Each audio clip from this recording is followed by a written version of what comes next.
Alright guys, I'm working on my 2003 Escalade. I constantly have the AC control panel, the front not working. No matter what you do, it don't turn on. So this is what you gotta do. You gotta pull this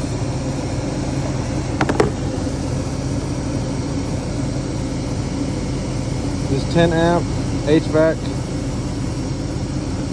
fuse and reinstall it.